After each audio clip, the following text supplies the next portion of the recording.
आप सभी great leaders को नमस्कार। आज आपसे बात करने वाले हैं द पावर ऑफ सिस्टम के बारे में। किसी भी प्लेटफॉर्म पर सिस्टम का क्या महत्व होता है, सिस्टम किस तरह काम करता है और ख़ास तौर पर हमारे बिजनेस में सिस्टम का क्या रोल है और इसकी मदद से किस तरह से काम को आसान बनाया जा सकता है, इसके बारे में मैं आपसे आज बात करने वाला हूँ। हजारों सालों की रिसर्च बताती है कि इंसान ने जब जब सिस्टम से काम किया, सिस्टम को अपने अनुकूल बनाया, तो उसने तब तब तरक्की की सीढ़ियां चढ़ी और अपने लिए हर प्लेटफॉर्म पर, हर स्टेप पर, हर जगह सिस्टम एक क्रिएट कर लिया और अपने जीवन को 21वीं सदी में ला करके आज टॉप पे खड़ा कर दिया। बोला भी जाता है कि हाथों से पहले अपने दिमाग को ताकतवर बनाइए, क्योंकि यदि आपके पास स्वस्थ और तंदुरुस्त दिमाग होगा तो आपके हाथ भी सही काम करेंगे। सिस्टम लिवरेजिंग करता है, इसीलिए किसी देश को चलाने के लिए भी सिस्टम काम करता है। आज विज्ञान को ऑपरेट करने के लिए भी सिस्टम है। किसी भी देश की अर्थव्यवस्था को कंट्रोल करने के लिए एक सिस्टम है। किसी देश के लिए उसके ट्रैफिक को कंट्रोल करने के लिए भी एक सिस्टम है। रेलवे को कंट्रोल करने के लिए भी एक सिस्टम है। किसी भी लेवल की एजुकेशन को सिस्टम से बांध दिया है। सिस्टम हर प्रोफेशन के लिए है, हर बिजनेस के लिए है और पूरी दुनिया में इस सिस्टम को डेवलप किया गया है। उदाहरण के लिए मात्र 13 सालों में मैकडोनल्ड ने एक रेस्टोरेंट के लिए चेन की स्थापना की और मात्र 13 सालों में 118 देशों में 38,695 रेस्टोरेंट स्थापित कर दिए। 7 करोड़ से ज़्यादा ग्राहक तैयार कर लिए। 30 लाख से ज़्यादा तो अकेले ब्रिटेन में हैं। ये किस दम पर हुआ? केवल सिस्टम की दम पर। सेम रेसिपी, सेम टेस्ट और सेम पैटर्न पूरी दुनिया में, और सिस्टम की वजह से आदमी, चाहे वो अमेरिका में हो, चाहे इंडिया में हो, चाहे किसी यूरोप के किसी और देश में, हर जगह उसका फ़ायदा उठा सकता है। तो ठीक इसी प्रकार से हमारे बिजनेस में भी एक सिस्टम की कार्यप्रणाली है। ये हर प्रोफेशन के लिए है, डॉक्टर्स के लिए भी है, लॉयर्स के लिए भी है, अकाउंटेंट्स के लिए भी है, पुलिस डिपार्टमेंट के लिए भी है, आर्मी के लिए भी है, हमारे बिजनेस में भी है, डायरेक्ट सेलिंग में भी है, सेफ शॉप में भी है।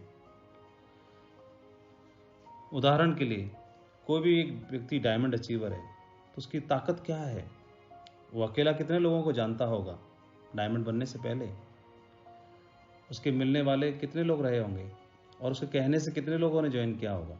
10, 20, 50, 100, 200 या इससे भी ज़्यादा बोलो, लेकिन 10,000 लोगों का परिवार उसके साथ में काम करने की शुरुआत कर देता है। और ये तो डायमंड बनने के पहले लेवल की बात कर रहा हूँ मैं। इसके बाद क्राउन एम्बेसडर तो किस वजह से कर सकता है वो? क्या अकेला, या ज़्यादा अच्छे संबंध बना करके, या बढ़िया लीडर हो तो, या ज़्यादा कुशल वक्ता हो तो?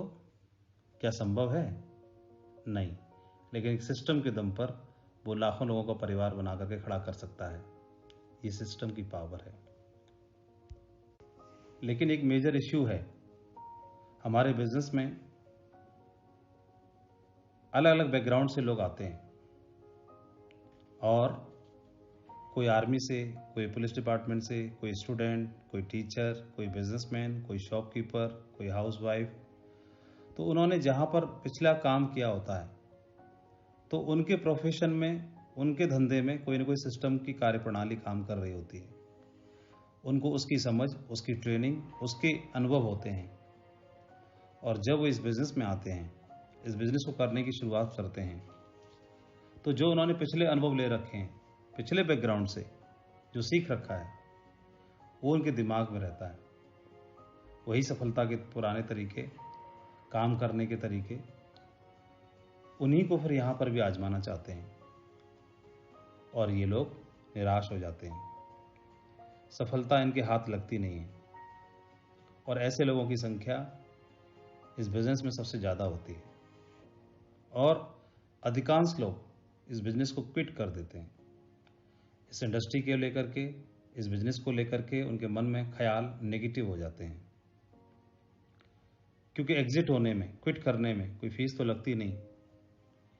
इस बिज़नेस में ना तो एंट्री में कोई फीस है, ना एग्जिट होने के लिए।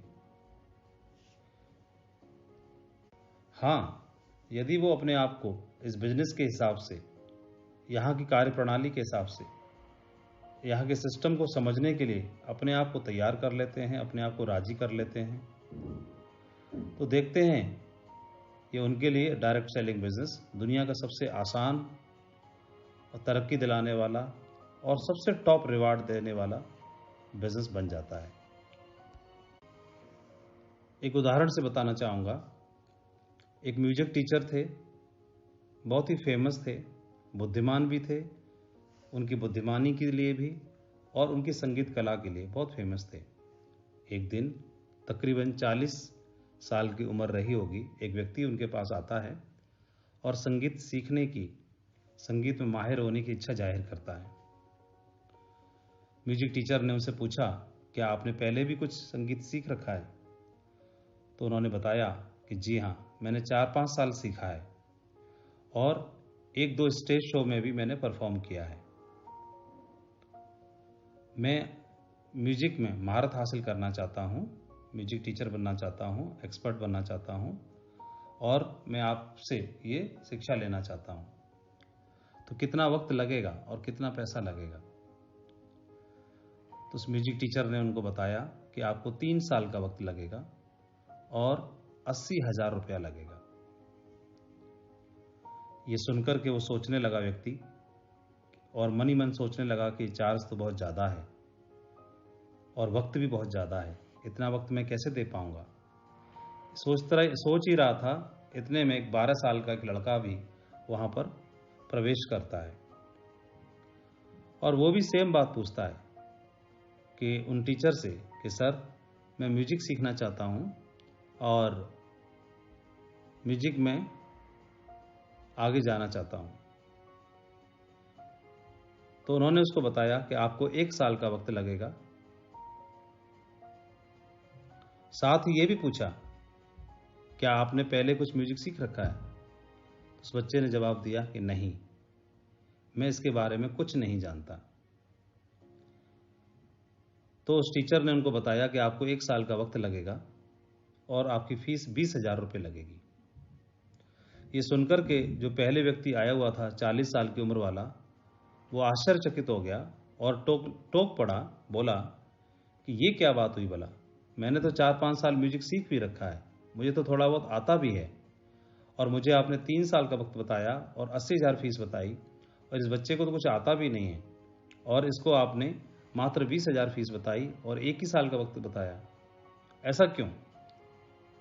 तो उस म्यूजिक टीचर ने जवाब दिया कि म्यूजिक सिखाने की फीस आपको भी 20,000 लगेगी और आपके लिए भी म्यूजिक सिखाने में 1 ही साल का वक्त लगेगा। बाकी 2 साल का वक्त और 60,000 रुपये अतिरिक्त जो आपने सीख रखा है पिछला वाला, उसको भुलाने का चार्ज है। Yes, new learning is easier and faster. इस बिजनेस के कारण मुझे आर्थिक आज़ादी मिली है, एक बहुत अच्छा शानदार नेटवर्क मिला है, शानदार टीम मिली है, बहुत बड़े रिवार्ड मिले हैं। तो इन सब के पीछे क्रेडिट इस ग्रेट अपॉर्चुनिटी को जाता है, लेकिन साथ ही मैं बोलना चाहूँगा, इसके साथ साथ एक एजुकेशनल सिस्टम है जिससे मेरे व्यक्तित्व का विकास हुआ और जिससे मैं सबसे ज़्यादा प्रभावित हुआ। इस बिजनेस में आगे बढ़ाने के लिए वो आपके साथ साथ चलता है और आपको दिखाई भी नहीं देता, उसको सबसे बड़ा क्रेडिट जाता है। मैं अपनी बात करूं तो इस बिजनेस में मैं नया था, कुछ भी जानता नहीं था, कोरा था, उसी 12 साल के बच्चे की तरह। लेकिन मैंने काम करना शुरू किया, काम करता गया, फ्रेशर से सिल्वर बना, गोल्ड बना, पर्ल बना, टोपाज बना। इस दरमियान में मेरा फोकस सिर्फ नई सेल पे था। टीम बनाओ, नई सेल लाओ, टीम बनाओ, नई सेल बनाओ, सिर्फ यही ध्यान था। करता चला गया और कुछ समय के बाद मेरा बिजनेस थोड़ा स्लो डाउन हुआ।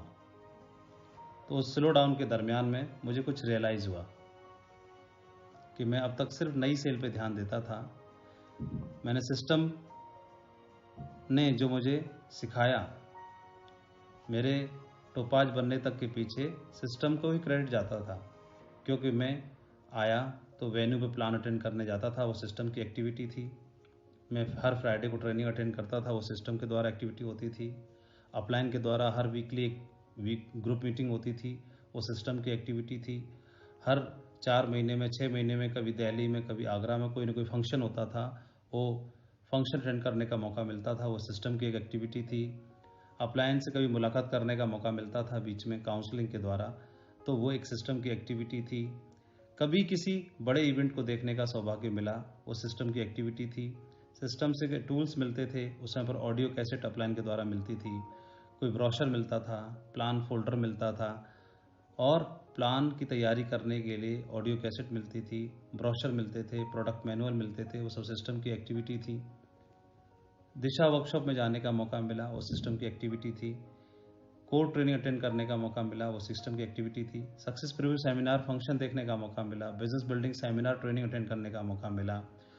तो ये सारी चीज़ें, FIM के बारे में समझा, ये सारी चीज़ें सिस्टम की एक्टिविटी थी, और इन्हीं के दम पर मैं fresher, silver, gold, pearl, topaz तक बन गया। और मुझे आभास भी नहीं हुआ कि ये सफलता किस वजह से हो रही है, किसके कारण हो रही है। तो मैं उस सिस्टम के प्रोसेस में था और मेरे साथ में बिजनेस होता चला गया। इस दरमियान में सिस्टम एक बात और बताता था, 4 बेसिक स्टेप के अलावा आगे के 4 और स्टेप बताते थे, वो टीम को बनाने के अलावा टीम को आगे लीड करने के लिए LDP के माध्यम से, कि लीडर्स डेवलपमेंट पे फोकस करना है। वहाँ मेरा ध्यान नहीं था। तो जब बिज़नेस स्लो डाउन हुआ तो मुझे रियलाइज़ हुआ, और रियलाइज़ हुआ तो हमने फिर लीडर्स डेवलपमेंट पे फोकस किया। एक बार मुझे काउंसलिंग में जाने का सौभाग्य मिला, तो ग्रेट मेंटर के द्वारा, नरसिंह ग्रेवाल जी के द्वारा, तो वहाँ पर मुझे जानने का मौका मिला कि कोई भी डॉक्टर ब्लड रिपोर्ट देख करके और वो अंदाज़ा लगा लेता है कि पेशेंट को क्या प्रॉब्लम है, उसके आधार पर वो सजेस्ट करता है।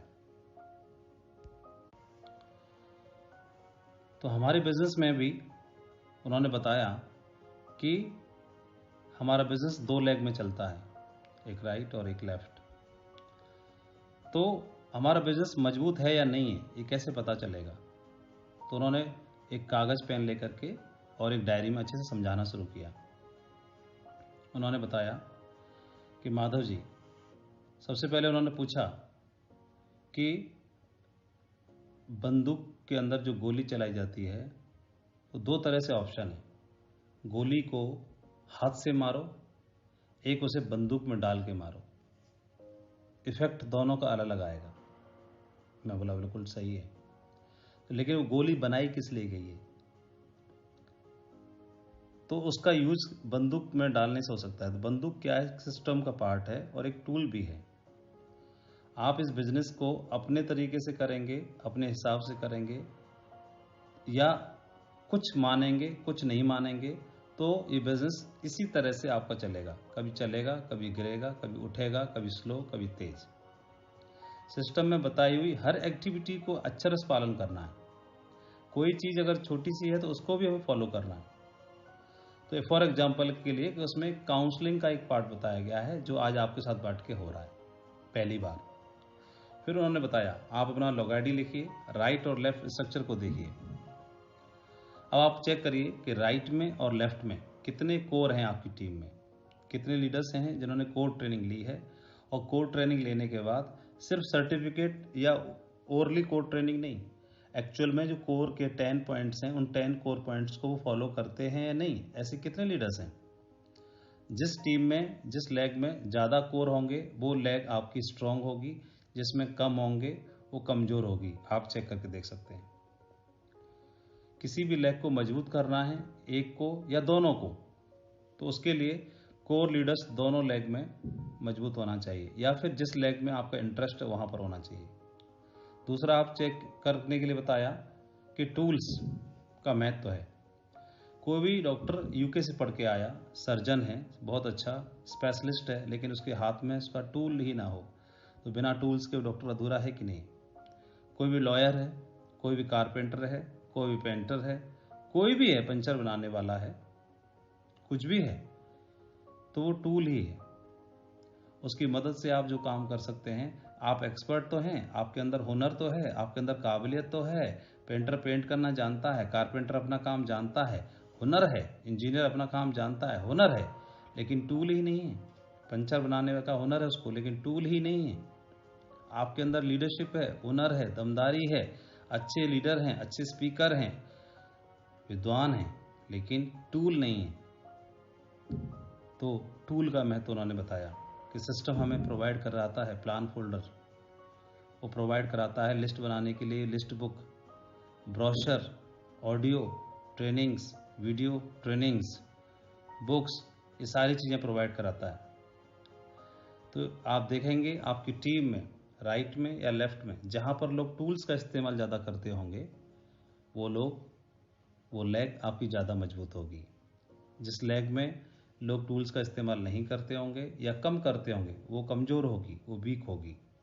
नंबर 2 पॉइंट बताया, पहला कोर का, फिर टूल्स का बताया। कितने लोग बुक्स पढ़ते हैं, रिकमेंडेड बुक्स, वो भी हमारे सिस्टम की एक रिकमेंडेड बुक है प्रगति सूत्र, उसके अलावा भी बुक्स रिकमेंड की जाती हैं। रिकमेंडेड बुक्स उस किताब में भी लिखी हुई हैं, उनको हम देख सकते हैं, समझ सकते हैं। प्रगति सूत्र में एक पेज नंबर 126 127 पे जाकर के, और भी कई सारी किताबें हैं। तो उन रिकमेंडेड बुक्स को कितने लोग पढ़ते हैं, जितने लोग ज़्यादा पढ़ते होंगे या जिस लेग में ज़्यादा पढ़ते होंगे वो लेग स्ट्रांग होगी, और नहीं पढ़ते होंगे तो वो लेग उतनी स्ट्रांग नहीं होगी। फिर अगला पॉइंट उन्होंने बताया कि आपकी टीम में ग्रुप मीटिंग करने वाले लोग कितने हैं और कितनी ग्रुप मीटिंग होती हैं। जहाँ ग्रुप मीटिंग होती हैं वो टीम स्ट्रांग होती है।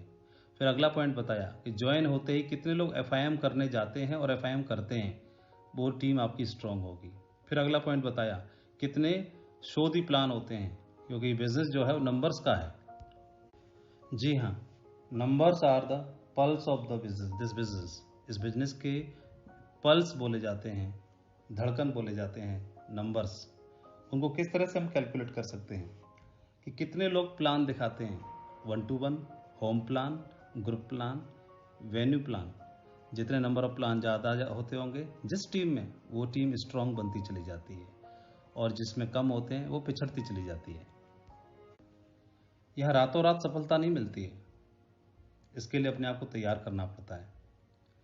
रातों रात सिर्फ गोल लिख देने से गोल अचीव नहीं होता है। वो तो लॉटरी लग जाएगी तो रातों रात बन सकता है, KBC में कोई बन सकता है, डायरेक्ट सेलिंग में, सेफ शॉप में व्यक्ति अपनी चॉइस से डायमंड बनता है, चॉइस से, बाई चांस नहीं। और ऐसा बोला जाता है कि अच्छे तैराक पानी से बाहर नहीं, पानी के अंदर जाकर के तैयार होते हैं।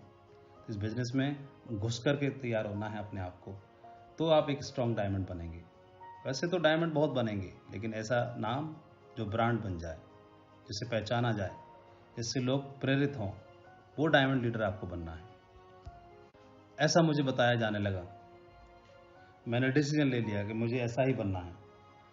तो अगला पॉइंट बताया कि राइट और लेफ्ट में जिस टीम में लोग प्रमोशन ज़्यादा करते हैं, किसका, सक्सेस प्रूफ सेमिनार में जाने का, बिजनेस बिल्डिंग सेमिनार में जाने का, वो टीम मजबूत होती चली जाती है। और जहाँ पर प्रमोशन में कंजूसी करते हैं वो पिछड़ती चली जाती है। फिर अगला पॉइंट बताया कि जिस टीम में लोग डायमंड सेलिब्रेशन में ज़्यादा प्रमोशन करते हैं वो टीम मजबूत बनती है, विजनरी लीडर्स की टीम बनती है। क्योंकि डायमंड फंक्शन ही एक ऐसा फंक्शन होता है जहाँ पर आदमी जाकर एक मुट्ठी बांधता है। छोटी मोटी मीटिंग्स में आदमी लोकल लेवल की मीटिंग्स में मोटिवेट हो सकता है, टेम्परेरी उसका जो नेगेटिविटी है वो दूर हो सकती है, टेम्परेरी मोटिवेशन उसको मिल जाता है, क्योंकि मोबाइल को हर दिन चार्जिंग की आवश्यकता होती है। इसी तरह से हमारे लोगों को भी बार बार चार्जिंग यानी मोटिवेशन की आवश्यकता होती है। लेकिन एक आदमी जब एक दृढ़ निश्चय करने का डिसीजन लेता है वो डायमंड शिप को देखने के बाद ही लेता है। तो जिस टीम में डायमंड शिप का प्रमोशन जो लोग करते हैं उनकी टीम बहुत दमदार और ग्रेट टीम बनती है, ऐसा मुझे बताया। साथ ही साथ दिशा ट्रेनिंग का महत्व समझाया। दिशा में जाकर के आदमी एथिक्स को समझता है, इस बिजनेस को क्यों कर रहा है उसका मकसद समझता है, इस बिजनेस को लॉन्ग टर्म के लिए करने के लिए डिसीजन लेता है।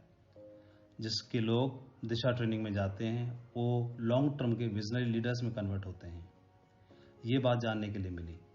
मैंने मन ही मन दृढ़ निश्चय किया कि मैंने आने वाले समय में इन सारी चीज़ों को मैं अप्लाई करूँगा, सबको फॉलो करूँगा जो आप मुझे बता रहे हैं। एक एक करके मैंने पॉइंट्स को लिखना शुरू कर दिया। मीटिंग में जानने का मुझे मौका मिला कि हर छोटी बड़ी मीटिंग का महत्व होता है। अगर मीटिंग नज़दीक की होगी तो वो मोटिवेशन देगी, नेगेटिविटी को हटाएगी। पास की होगी, नेगेटिविटी हावी नहीं होगी। दूर की होगी तो माइंडसेट बदल देगी, क्योंकि आदमी जाएगा दूर तक ट्रैवल करते हुए तो सोचते हुए जाएगा, और दूर से ट्रैवल करके जाएगा तो सोचते हुए जाएगा। और उन्होंने बताया भी कि जो लोग इसका प्रमोशन ज़्यादा करते हैं, मीटिंग का, एक्टिविटी का प्रमोशन ज़्यादा करते हैं, तो उनको इस तरह से समझ सकते हैं। कोई भी लोहार या सुनार लोहे को या सोने को औजार में या जेवर में कन्वर्ट करने से पहले गर्म करते हैं, फिर चोट मारते हैं। हमारे बिजनेस में भी या तो हमें जेवर बनाना है या फिर उसको औजार बनाना है। तो हमारे औजार को गर्म करना है औजार में कन्वर्ट करने से पहले या जेवर में कन्वर्ट करने से पहले। औजार इसलिए बनाना है कि डायमंड बनने तक उसको औजार के रूप में इस्तेमाल करना है, बाद में वही जेवर में कन्वर्ट होगा और हमारे सर पर ताज चाहिए होगा। तो आपसे मैं पूछना चाहता हूँ, जो बात मुझे बताई गई तो इनको अमल करना चाहिए था कि नहीं करना चाहिए था? तो ये बताया गया। साथ ही ये भी बताया कि you show me your monthly schedule या last 3 month schedule, I will tell you your achievements and rewards. कि आप अपने 3 महीने का शेड्यूल मुझे बताइए, मैं आपके रिजल्ट और आने वाले वक्त के अचीवमेंट, वर्तमान के और भविष्य के दोनों बता सकता हूँ। तो उस 3 महीने के दरमियान में आपने किस एक्टिविटी को कितना प्रमोट किया, कितना प्रमोशन किया, ये बहुत मायने रखता है। किसी भी एक्टिविटी में हमारे लोग जाने से पहले कतराते हैं, उनको भय लगता है, डर लगता है, लेकिन जाने के बाद जब उनका फीडबैक आप लेते हैं तो आपको खुद ही अनुभव होगा कि क्या किस तरह का फीडबैक आपको मिलता है। सिस्टम हमें एक्टिविटीज़ प्रमोट करता है, एक्टिविटीज़ के प्रमोशन करने के लिए बताता है। तो मुझे बताया गया और मैंने फिर उनको सबको नोट करके वही करना शुरू कर दिया। शुरुआत में मैं जाता, मीटिंग्स होती थी, फंक्शंस होते थे, हम लोग तैयारी करते थे और मैक्सिमम 60, 70, 80% तक पास किसी भी एक इवेंट के हम लोग प्रमोशन कर लिया करते थे। उसका फ़ायदा हमको ये मिलना शुरू हुआ कि पूरी ताकत लगा के प्रमोट करते थे। हमें भरोसा था अपने अपलाइन पर, हमें भरोसा था सिस्टम की काबिलियत पर, तो प्रमोशन करते थे। तो प्रमोशन करते रहने से हमारे टीम के साथी थे, दूर दूर शहरों में रह के काम कर रहे थे, वहाँ से लोगों को प्रमोट करके लेके आते। हमारे मेल लीडर्स जो क्राउन एम्बेसडर्स हैं, क्राउन हैं, मर्करीज हैं, वो सभी लीडर्स ऐसा ही करते थे। तो वहाँ से लेके आते, लोगों को प्रमोशन करते, यहाँ ला के बिठाते और उनका बिजनेस और हमारा बिजनेस दिन दूना रात चौगुना बढ़ना शुरू हो गया। सक्सेस सपोर्ट सिस्टम से टूल्स का प्रमोशन करते थे, चाहे वो प्लान फोल्डर्स हों, बुक्स हों, और भी सारे टूल्स होते थे। उनका प्रमोशन कर करके जो भी मिला, कंपनी से ब्रोशर्स मिलते थे या प्लान फोल्डर मिलते थे या कंपनी से जो भी प्रोडक्ट मिला उस प्रोडक्ट को दमदारी से प्रमोट करते थे। कोई भी ट्रेनिंग मिली, ऑडियो ट्रेनिंग के रूप में, पहले कैसेट मिलती थी, बाद में सीडी के रूप में मिलना शुरू हो गया। हमने भी और हमारे लीडर्स ने भी उन ट्रेनिंग्स को बहुत अच्छे से सुना, उसका पूरा फ़ायदा उठाया और अपनी टीम में भी प्रमोट करना शुरू किया। और जिस वजह से क्या हुआ, हमने सुना और हमने कभी रोका नहीं, चाहे वो ट्रेनिंग दूसरे लीडर्स की रही हो, हमारे से को लाइन लीडर्स की रही हो, इवन अदर कंपनी के लीडर्स की भी रही थी। उन सब चीज़ों से हमारी और हमारे लीडर्स की माइंड प्रोग्रामिंग हो गई और बिजनेस में 4 चांद लगना शुरू हो गया। किसी भी एक्टिविटी को ये सोच के अटेंड नहीं करना कि अब क्या करेंगे अटेंड करके, अटेंड कर तो लिया, क्योंकि अटेंड जो किया उस समय घड़ी मुहूर्त समय कुछ और था। अब जो अगला अटेंड करोगे उस समय घड़ी मुहूर्त समय दिन काल मौसम सब कुछ अलग होगा। और हमें क्या पता किस मौसम में किस समय में किस काल में किस ग्रह के समय पर किस घड़ी में हमारे जीवन में यूटर्न आने वाला हो। क्योंकि मैंने तो अटेंड कर लिया, लेकिन मैं जाऊंगा तो इसका भी डुप्लीकेशन होगा। सिस्टम इसके बारे में बताता है। और हमारा कौन लीडर कब जाग जाएगा कुछ कह नहीं सकते। आपने जरूर सुना होगा, महसूस किया होगा, किसी भी लीडर से पूछेंगे आप डायरेक्ट सेलिंग इंडस्ट्री के अंदर, आप 1000 लीडर्स से मिलना, 1000 से पूछना कि आपने इस बिजनेस को करने का दृढ़ निश्चय कब और कहां लिया, तो हर लीडर की जुबान से एक ही वाक्य निकलेगा, किसी में एक फंक्शन में गया था, एक बड़े प्रोग्राम को मैंने अटेंड किया और वहां जाकर के मेरा दिमाग हिल गया और वहां पर जाकर के मैंने मुट्ठी बांधी और एक दृढ़ संकल्प किया। ऐसा आप लोगों को भी अनुभव हुआ होगा जरूर। कई बार ऐसा होगा कि आपकी लोकल लेवल की कोई मीटिंग हो रही होगी, एक्टिविटी हो रही होगी, उसी लेवल पर कंपनी लेवल पर या सिस्टम के लेवल पर या हमारी टीम के लेवल पर अपलाइन के लेवल पर कोई एक्टिविटी हो रही होगी, तो किसे महत्व दें, कैसे करें। तो अपलाइन ने समझाया कि इसमें सोचना नहीं है। आपकी सेम डेट में सेम वीक में कोई एक्टिविटी है, आपकी लोकल लेवल पर है और उसी डेट में कोई एक्टिविटी ऊपर लेवल पर है, तो सबसे पहले हमें महत्व देना है कंपनी लेवल पर किसी एक्टिविटी को। तो कंपनी इज फर्स्ट हमारे लिए। तो सबसे पहले कंपनी के लेवल पर कोई एक्टिविटी होती है तो हमें उसे प्राथमिकता देनी है। उसके बाद सिस्टम के लेवल पर कोई एक्टिविटी होती है तो उसको हमें टॉप प्रायोरिटी भी देनी है। उसके बाद कोई हमारी टीम के लेवल पर कोई एक्टिविटी होती है तो उसको प्राथमिकता देनी है। उसके बाद में फिर मेरे लेवल पर जहाँ से मेरी आईडी शुरू होती है उसके लेवल पर या मेरी टीम के लेवल पर कोई एक्टिविटी होती है तो वो तो है ही है। जो भी टॉप करना चाहते हैं उनके लिए यही सीक्रेट है, यही मंत्र है कि दमदारी से प्रमोशन करना है। कितना करना है? दूसरों से एक ज़्यादा, दूसरों से एक ज़्यादा। एक जंगल में दो दोस्त ट्रैवल कर रहे थे, होके जा रहे थे, शेर की आवाज़ सुनाई दी। उनमें से एक क्या करने लगा, अपने जूते के फीते टाइट करने लगा। दूसरा बोला, जूते के फीते तो ऐसे बांध रहे हो जैसे शेर से आगे दौड़ोगे। दोस्त बोला, शेर से आगे नहीं दौड़ूंगा, तुमसे 2 कदम आगे दौड़ूंगा, इसलिए जूते टाइट कर रहा हूँ। इस बिजनेस में आपको भी दूसरों से 1 कदम आगे दौड़ना है, शेर से आगे नहीं। इसके लिए क्या करना है, कितना प्रमोशन करना है? दूसरों से एक ज़्यादा और एक बार और ज़्यादा। सिस्टम हमको बतलाता है सफलता के 8 स्टेप के बारे में, 10 कोर स्टेप के बारे में, 3 कार्डिनल रूल के बारे में, 3 पावर्स के बारे में, FIM के बारे में, ग्रुप मीटिंग के बारे में, सक्सेस प्रीव्यू सेमिनार के बारे में, बिजनेस बिल्डिंग सेमिनार के बारे में, डायमंड सेलिब्रेशन के बारे में, लीडरशिप डेवलपमेंट प्रोग्राम के बारे में। इन एक्टिविटियों को मैंने अटेंड किया, मेरी टीम ने अटेंड किया, लीडर्स ने अटेंड किया और महज कुछ ही दिन के वक्त में आप देख सकते हैं कि एक टॉप टीम ईश्वर की कृपा से, इस डिवाइन पावर की कृपा से और सिस्टम का सहयोग लेने की वजह से आज हमारी बन पाई है।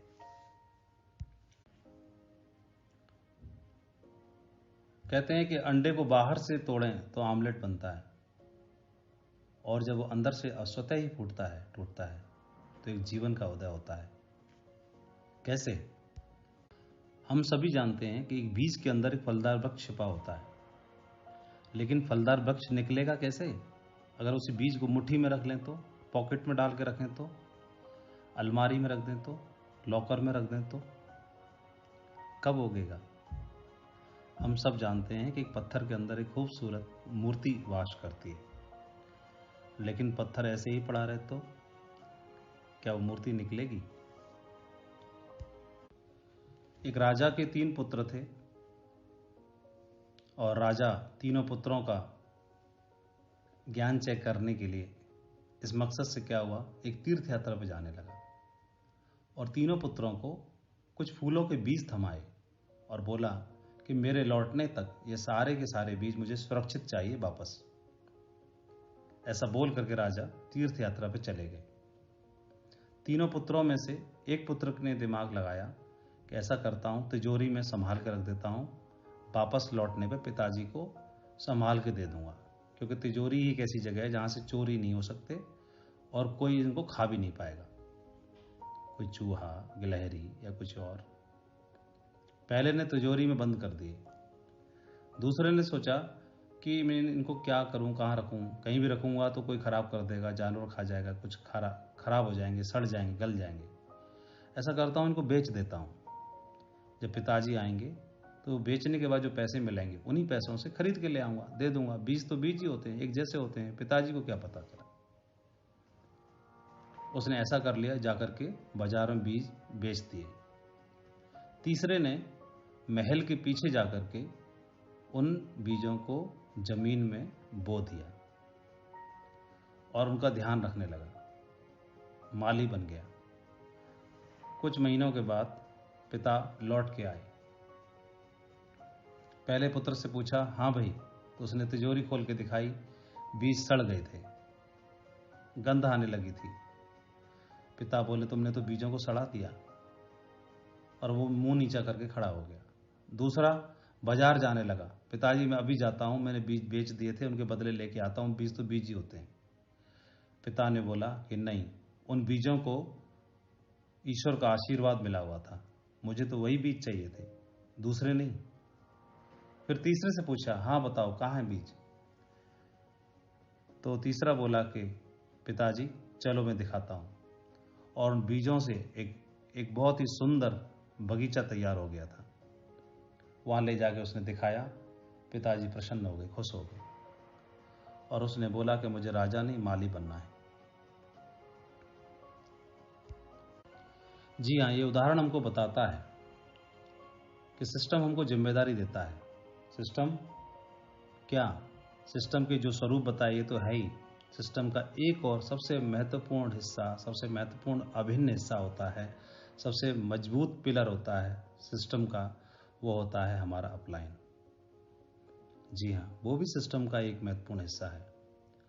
अपलाइन इज लाइफ लाइन, उनको लाइफ लाइन भी बोला गया है, मदर लाइन भी बोला गया है। तो जब भी कोई जिम्मेदारी मिले तो राजा यानी अपलाइन के द्वारा हमको, तो हमें इस तरह से उस जिम्मेदारी को संभालना है कि जो जिम्मेदारी मिली उसको कई गुना मल्टीप्लाई कर करके और अपनी अपलाइन का स्वाभिमान बढ़ाना है। अगर किसी टीम के लीडर को अपलाइन के लिए बनना हो तो क्या बने? जिम्मेदारी, लायबिलिटी या असेट? तो किसी ने खूब कहा है, बनो तो ऐसे बनो ल्यूपिन जंगली फूल की तरह। ऑस्ट्रेलिया के जंगलों में एक ल्यूपिन नाम का फूल उगता है, जंगली फूल। उस फूल की खूबी ये होती है कि जिस जमीन में उगता है उस जमीन को उपजाऊ बना देता है, और सभी प्राउड और फख्र फील करते हैं। तो जिस जमीन में उगो उस जमीन को उपजाऊ बना दो। जिस टीम में जन्मो उस टीम को फख्र वाली टीम बना दो। जिस घर में जन्मो उस घर का कल्याण कर दो। जिस टीम में आओ वो टीम को चमका दो, जंगली फूल ल्यूपिन की तरह। तो ल्यूपिन की तरह एक्टिव, इफेक्टिव और सेलेक्टिव बन जाओ।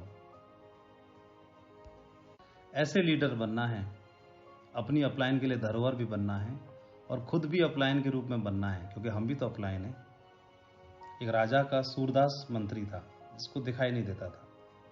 राजा उस पर बड़ा भरोसा करता, बड़ा ही विद्वान था, बुद्धिमान था। राजा की नज़रों में उसका बड़ा सम्मान था।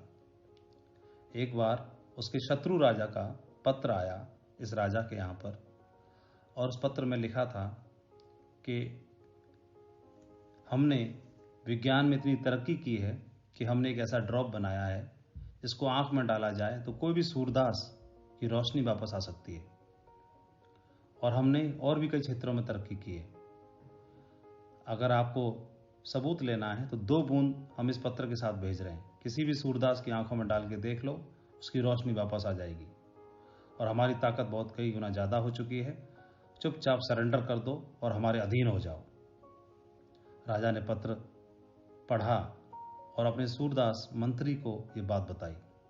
सूरदास मंत्री से बोला कि इस ड्रॉप को आंख में डाल के देखो, चेक करते हैं रोशनी आती है कि नहीं आती है। सूरदास मंत्री ने एक ड्रॉप, 2 बूंदें थीं मात्र, 1 बूंद अपने एक आंख में डाली और चमत्कार हो गया। सचमुच में उसकी एक आंख की रोशनी वापस आ गई। और दूसरी बूंद के लिए राजा बोलने ही वाला था कि इसको दूसरी आंख में डालो, तो इतना बोल पाता उससे पहले मंत्री ने वो दूसरी बूंद अपनी मुंह में डाल ली। राजा बड़ा नाराज हुआ, ये तुमने क्या किया, इसको खराब कर दिया, वेस्ट कर दिया। अगर दूसरी आंख में डाल लेते तो तुम्हारी दोनों आंखों की रोशनी वापस आ जाती। तो मंत्री बोला, चिंता करने की आवश्यकता नहीं है महाराज, इस दूसरी बूंद को मैंने अपनी जिह्वा पर डाला, मैंने चख लिया है और मुझे अंदाज़ा लग गया है कि इसको बनाने में किन किन चीज़ों का इस्तेमाल किया गया है। आप मैं जो बोलता हूँ वो आप सब सामान मंगवाओ और ये ड्रॉप को मैं खुद ही बनवाता हूँ, और इसको बनवाने के बाद पूरे राज्य के जितने भी सूरदास हैं सबकी आंखों की रोशनी वापस लेके आएंगे हम। ये सुनकर के राजा बड़ा प्रसन्न हुआ। और शत्रु राजा का क्या करना है? तो शत्रु राजा के लिए मंत्री ने बोला कि आप पत्र लिखवा के भेज दो कि तुमने तो 2 ही बूंद मात्र भिजवाई थी, और हम चाहें और तुम चाहो तो हम तुम्हारे लिए कई ड्राम भरवा के भिजवा सकते हैं। ऐसी ड्रॉप का आविष्कार तो हम सालों पहले कर चुके हैं, तो हम शांति में विश्वास रखते हैं, इसलिए तुम भी मत लड़ो और हम भी नहीं लड़ते हैं। तो इस तरह के लीडर होते हैं जो अपने लिए न सोचते बल्कि दूसरों के लिए भी सोचते हैं। वो मंत्री चाहता तो अपनी दोनों आंखों की रोशनी वापस ले सकता था, लेकिन उसने प्रजा का ख्याल रखा, बाकी लोगों के लिए भी सोचा। इस तरह के ग्रेट विजनरी लीडर्स बन जाते हैं। कुछ लीडर्स जो सिस्टम का, अपॉर्चुनिटी का, कंपनी का, ऑर्गेनाइजेशन का, अपनी अपलाइन का नाम रोशन करते हैं, लेकिन कुछ गधे के गधे ही रहते हैं। एक व्यापारी था जो गधों के पास ऊपर नमक का व्यापार करता था। गांव से नमक लेके जाता और नदी के रास्ते होते हुए नदी पार करनी पड़ती थी। उस नमक को गधों के ऊपर डाल देता, कंधे पर, पीठ पर, और शहर में जाके बेचता था। ऐसे कई गधे थे उसके पास। एक बार क्या हुआ, गलती से एक गधा था, उसका पैर फिसल गया और पानी में चला गया। तो नमक के बोरे होते थे, पानी में जाने से, भीगने से उस नमक काफ़ी घुल गया, और जब तक बाहर निकला तो उसे महसूस हुआ कि कुछ वजन कम हो गया है। अब तो उसको लत लग गई। हर बार बार बार वो क्या करता, पानी में भीग जाता और अपना वजन कम करने के मकसद से। व्यापारी को भनक लग गई। इस बार उसने सबक सिखाने के लिए उसके ऊपर नमक की बजाय सफ़ेद ही था, रुई रख दी, और आदत के अनुसार वो गधा जानबूझ के पानी में गया, और इस बार उसका वजन कम होने की बजाय बढ़ गया। अगले दिन भी ऐसा ही किया। 2-3 दिन करने के बाद इसको आभास हो गया कि पहले हल्का होता था, शायद पानी में कोई गड़बड़ हो गई है। पहले हल्का होता था वजन, अब बढ़ जाता है। उसने पानी में गिरना बंद कर दिया। तो व्यापारी ने उसके ऊपर नमक फिर से लादना शुरू कर दिया। तो कुछ इस तरह के रहते हैं। सम्मान तो हासिल करना चाहते हैं, समृद्धि भी हासिल करना चाहते हैं, इस बिजनेस की हाइट्स भी चाहते हैं, लेकिन उस प्रोसेस में अपने आप को डालना नहीं चाहते। कैसे? एक उदाहरण से समझते हैं। एक पेड़ पर कौवा बैठा रहता। एक खरगोश ने देखा कि वो खाली बैठा रहता है इतनी ऊंचाई पर। कौवे से पूछा, क्या मैं भी तुम्हारी तरह खाली बैठ सकता हूँ? कौवे को क्या था, बोल दिया, बैठ जाओ, मुझे क्या फर्क पड़ता है। उसी पेड़ के नीचे खरगोश आगे बैठ गया, खाली को भी। और एक लोमड़ी ने देखा, आई और ब्रेकफास्ट कर लिया उसका। तो क्या समझ में आया? खाली बैठना है मतलब क्राउन एम्बेडर की तरह अगर बैठना चाहते हो, देखना चाहते हो, तो पहले ऊंचाई तो प्राप्त कर लो। कोई की तरह खाली बैठना था खरगोश को, तो वो ये तो सोचे कि बैठा कहाँ पर है वो। लोग कॉपी करते हैं डायमंड को, डायमंड की ड्रेस को, डायमंड की लाइफस्टाइल को, डायमंड की स्टैंडर्ड को, वो, और लेकिन डायमंड बनने से पहले उसने क्या क्या किया उसको भी तो कॉपी करना है। और डायमंड छोड़ो, लोग तो क्राउन एम्बेसडर को कॉपी करते हैं। क्या पढ़ते हैं वो, लेकिन ये सोचो ना, जब ज्वाइन थे आपके लेवल पे तब क्या पढ़ते थे, क्या पहनते हैं वो, जब आपके लेवल पे तब क्या पहनते थे, किस में ट्रैवल करते हैं, तब किस में करते थे। कॉपी करना है तो पूरा करना है। पीरू नाम का एक पक्षी था, बैल से बातें कर रहा था। इच्छा जताई कि मैं पेड़ की सबसे ऊंची डाली पर बैठना चाहता हूँ, ये मेरी इच्छा है, लेकिन क्या करूँ, उफ, मेरे पास इतनी ताकत नहीं है मेरे पंखों में, मैं उड़ के उतना ऊपर नहीं पहुंच सकता। बैल मित्र था। बैल ने बोला कि एक काम करो, मेरे गोबर में अनाज के दाने हैं और मैंने सुना है उस अनाज के दानों में बहुत ही पोषक तत्व होते हैं, बहुत ताकत होती है। तुम वहाँ चले, गोबर पे चले जाओ, उससे ताकत मिलेगी, तुम उड़ पाओगे। वो सचमुच में गोबर पे जाके बैठ गया और उसको महसूस हुआ उसकी ताकत थोड़ी बढ़ गई है। तो अगले दिन पहली शाखा पे जाके बैठ गया। अगले दिन गया, दूसरे दिन दूसरी शाखा पे जाके बैठ गया और ऐसे 15 दिन के प्रयास के बाद वो सबसे ऊंची शाखा पे जाके बैठ गया।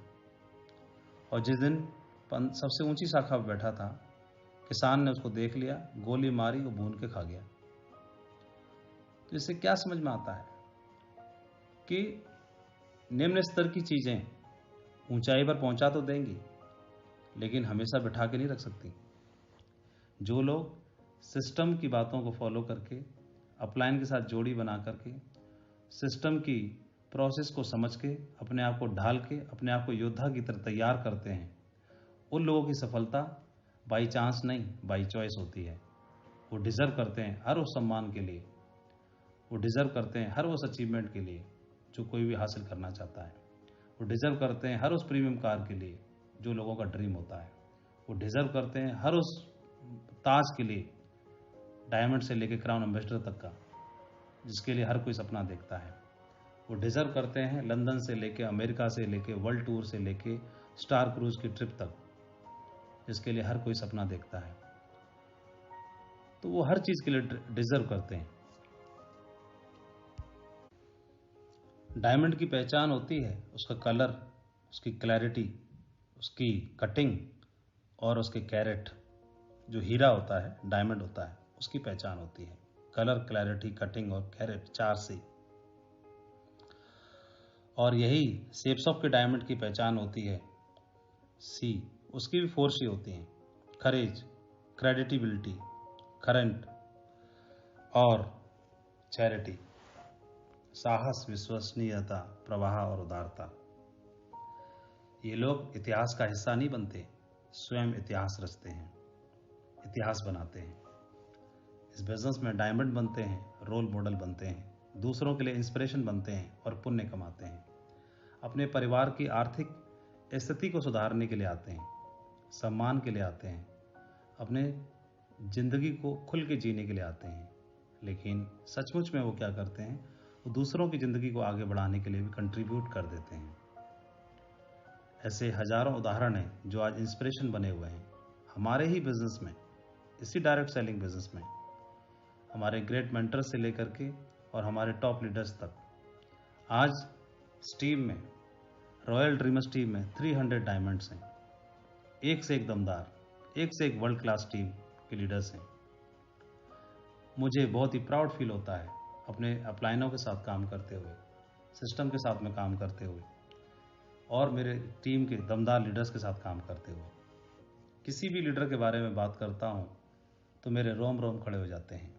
मेरी टीम के सभी वीनस, सभी मरकरी, सभी डायमंड्स, सभी double diamond, triple diamond, crown ambassadors, even silver से लेके और डायमंड तक सभी लीडर्स एक से एक अद्भुत हैं।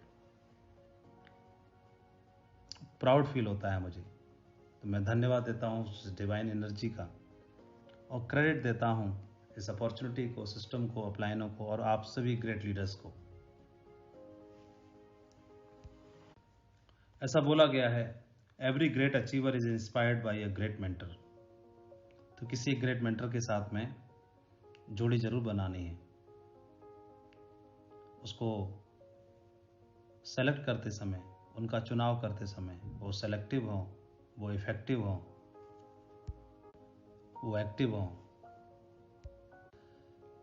A mentor is someone who see more talent and ability within you than you see in yourself, and help bring it out of you.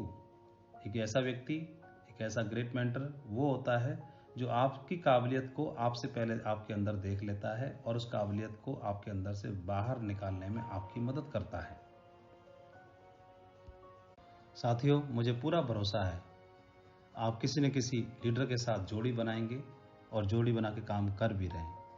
ऊपर भी जोड़ी और नीचे भी जोड़ी, आप एक ब्रिज का काम करना है, तालमेल बना के काम करना है, शानदार बेस्ट अपना देना है, अपना दी बेस्ट देना है। परमात्मा तो अपना दी बेस्ट देगा ही, वो हमारे लिए जो दी बेस्ट होगा वो हमको देगा, हमको अपना दी बेस्ट देना है। सिस्टम के महत्व को समझकर अपनी स्पीड को बढ़ाना है, क्योंकि सिस्टम की स्पीड से यानी एरोप्लेन की वजह से हम 1000 किलोमीटर पर रफ्तार से दौड़ सकते हैं, पर हावर की रफ्तार से। ये सिस्टम भी हमको उसी रफ्तार से दौड़ा सकता है इस बिजनेस के अंदर। मेरी ओर से ढेर सारी शुभकामनाएं उज्जवल भविष्य के लिए। आपके डायमंड शिप से लेकर के क्राउन एम्बेसडर तक के अचीवमेंट्स के लिए मैं आपको ढेर सारी शुभकामनाएं देना चाहता हूं। Thank you very much. जय हिंद।